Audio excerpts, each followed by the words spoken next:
Neruda, 10 años después. Parte sexta. Semana Santa del Poeta, por Delia Domínguez. Delia Domínguez, poetisa chilena, con un lugar ya conquistado en Chile y más allá, escribió esta nota contagiosa de nostalgia y mirada aguda. Se redujo de una edición que no llegó a circular. Se abre entonces, virginal ahora, ante nuestros ojos. Y dice así.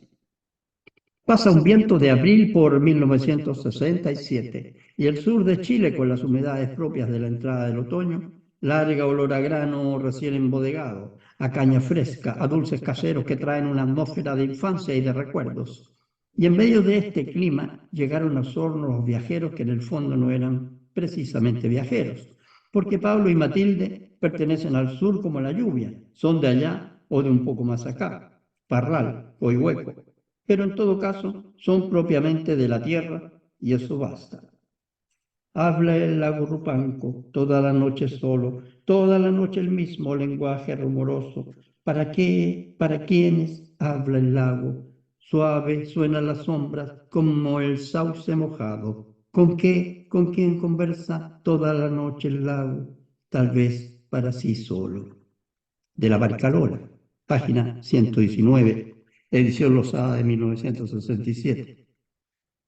Al amanecer, la isla es un silencio contenido con una sola marca de la ola en los acantilados boscosos de la orilla, porque los árboles confiadamente bajan a tomar agua hasta el mismo borde de las piedras, donde el musgo hace casitas para los escarabajos, y mientras no sale la puigua, viento atravesado de cordillera, todo es dulce y tranquilo como taza de leche.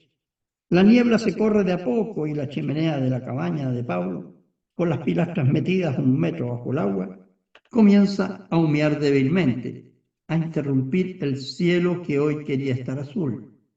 Las cabañas que habitamos están separadas por una rayán y una roca. Yo duermo en la más antigua, la primera que construyó Helmut Schillings, cuando con la Heli, su mujer, comenzaron a formar hace años un parque natural para conservar plantas y árboles autóctonos, poblándola a su vez de ciervos, venados y muflones que, originarios o no, la suave mano del hombre gatillando por ociosidad había hecho casi desaparecer. Pablo comienza a trabajar temprano, es ordenado, riguroso en el cumplimiento de sus horarios. Y así el Papa de Roma, llegue el Papa de Roma, él sigue su costumbre diaria de escribir con tinta verde en sus cuadernos de escuela primaria, dando a los visitantes solamente las horas que él tenía programadas para el descanso y la buena conversa. Matilde nos convida al desayuno. Helmut y la Heli regresaron a Osorno y nos dejaron en la isla para estirar las piernas y los pensamientos. Están en el pequeño grupo Carlos Puyó y su mujer Delia Vergara, quienes viajaron 1000 kilómetros de carretera desde Santiago para vivir en el lago Rupanco la Semana Santa, con el poeta. Y como no quiero olvidar nada, anoto que se nos mojaron las pilas de la radio, o más bien dicho, la radio entera, y no había caso de noticias directas. Así es que Pablo, ansioso de escudriñarlo todo, interrogaba a Manuel el isleño, que entre mate y mate anduvo muchos años por Argentina, y de ahí no soltó más la bombilla. Le respondía las buenas nuevas y las otras también, pescadas como de cuarta boca en el puerto del otro lado, a la parada de la micro rural de Piedras Negras. Frescas no serían las noticias, pero qué diablos. Entonces Pablo nos reunía frente al fogón de la cocina y retransmitía el acontecer del mundo viviente, con comentarios y añadidos adecuados al momento. Pero no quiero perderme.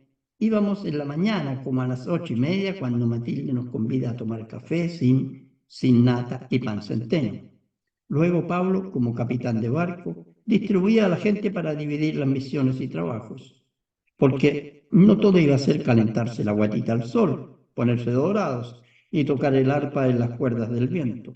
Como quien dice, para votarnos a románticos, a matadores, porque la isla podía dar para eso, o para soñar en tecnicolor como en la Metro Goldwyn Mayer, o algo por el estilo. Pero el caso es que allí se trabaja, se hacen las cosas con las propias manos, y el que no puede se jode y obligado a pescar la micro de regreso a la ciudad para no soñar más con la vida de campaña. Y Pablo partía a una pequeña bahía del lado oriente de la isla con un sombrero de lona lavable que había traído de no sé dónde y que ya no tenía forma de nada porque pasaba perdido debajo de los asientos. El sombrero terminó amononado en la tintorería, la Arca de Noé, SIC de Osorno. Así partía Pablo, cuaderno en mano, a instalarse bajo una tremenda mata de nalca o puangui para establecer su reino. La acomodada de la silla, de esas plegables como las del circo. Era una verdadera película. Jamás encontramos el nivel. Y por último decía, no importa, déjamela para columpio. Y en eso, las Eli y Matilde, muy sueltas de trancos, se perdían por el bosque hacia la puerta de Manuel a buscar cilantro, lechugas y chalotitas verdes para el almuerzo. La Delia Vergara, Bárbara como la bautizó Pablo, porque dos Delias al mismo tiempo era un lío. Había quedado poniendo orden y patria en las cabañas, haciendo guardia permanente por si alguna lancha desconocida llegaba a los contornos. Continuamente pasaban embarcaciones con catalejos, escudriñando para ubicar al poeta. La noticia en la zona se corría como aceite, a pesar de nuestro trabajo organizado para despistar a los periodistas. Recuerdo una mañana frente al correo de Osorno, Pablo se tapó la cabeza con un diario dentro del auto, porque vio a dos eruditos que andaban buscándolo. Los eruditos se pararon y comenzaron a rondar el auto. Y parece que por las manos conocieron al poeta. Y buenos días, don Pablo. Aquí en esta hojita escríbanos qué piensa de. Bueno, y para no perdernos, sigamos con la vida de la isla y la distribución de los trabajos. Los dos señoras caminaban detrás de la verdura. Carlos Puyó, caña en mano, obligado a pescar un salmón para el almuerzo. La Bárbara de guardia, Manuel calibrando el motor de la lancha. Y yo de pinche o secretaria adjunta de Pablo para el comentario, la cocina y la búsqueda de pancoras en el lago. También para contarle cosas, las cosas que se sabían de la familia literaria. Quién andaba con quién, qué revistas han salido, quién publicará este año, o a quién le ajustó los pernos la poeta colorina. O el sabor de algunas palabras como guariznaque. La repetía una y otra vez riendo. Guariznaque y la significación que él le daba era diferente a la nuestra. Pero en todo caso era una voz despectiva, peyorativa. Con lo cual uno corta un alegato y dice, cállate mejor, guariznaque, ¿qué sabes tú, hijo de tanto? Como a las 11 tenía que partir a la cocina a hacerme cargo del rancho. No todo ha de ser poesía en la vida, compañera. Tome su puesto y avise cuando sienta que las cosas llegaron a su punto. Y acto seguido, con dos enormes paños cocineros, me fabricaba una tenida de Carmina Burana, según él, y que consistía en ponerme uno de los paños amarrados al cogote y el otro en la cintura para cubrirme de posibles accidentes. Y Dios nos libre si las papas no quedaban floreadas, o si la sopa de harina tostada se apelotonaba como en grudo. Mientras tanto, el cuaderno se llenaba de letras verdes y se creaba una atmósfera mágica a su alrededor. Había que mirarlo desde lejos, calladamente porque los pájaros y el agua, el oleaje corto y peligroso del lago, eran su música de fondo y ninguna voz humana habría osado profanar ese silencio.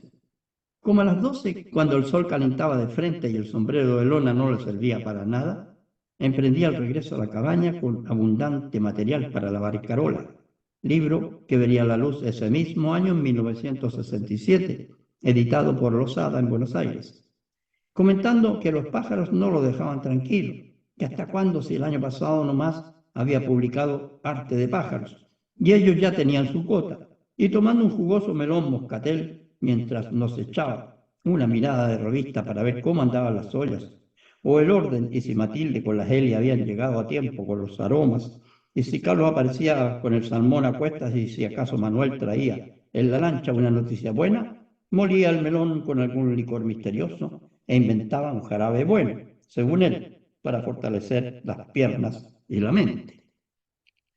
La semana corría y por el lunes Pablo organizó un almuerzo, esta vez preparado por Matilde, en homenaje a los dueños de la casa. Pero Helmut y la Heli no llegaron a tiempo, y los collares de flor de ulmo que habían trenzado Pablo con sus propias manos fueron arrojados al lago en ritual de desencanto. Claro que la culpa la tuvo la maldita Puiga, que salió a soplar suave, atravesado como una mala de la cabeza, y aventurarse en lancha contra el temporal era casi suicida. Total, las olas se llevaron los ulmos que seguramente fueron a coronar a las ánimas del lago Rupán. Recojo en la ribera por la mañana flores destrozadas, pétalos blancos de ulmo, aromas rechazados por el vaivén del agua. Tal vez fueron coronas de novias ahogadas. Habla el algo, conversa tal vez con algo o alguien, tal vez con nadie o nada. Tal vez son de otro tiempo sus palabras y nadie entiende ahora el idioma del agua. De la Barcarola, página 120, edición Losada, 1967. Y comienza otra semana. Paulo notició que el libro estaba prácticamente terminado y cerró los cuadernos. Había que soltar amarras y regresar a tierra firme. Esa tarde quiso llover y las aguas se pusieron duras, aceradas. Los ciervos que habitan Alto Huapi comenzaron a asomarse en pequeñas manadas por los linderos del bosque con los ojos asustados. Otro libro de Neruda había tomado cuerpo y alma, y eso ocurría en la provincia de Osorno, allá por los inicios de 1967, cuando un otoño agorero nos sobrevolaba los sueños, exactamente a una cuadra de la cabeza. Es verdad, día que participé en la luz, tiempo, soy parte de tu catarata, arenas mías, soledades.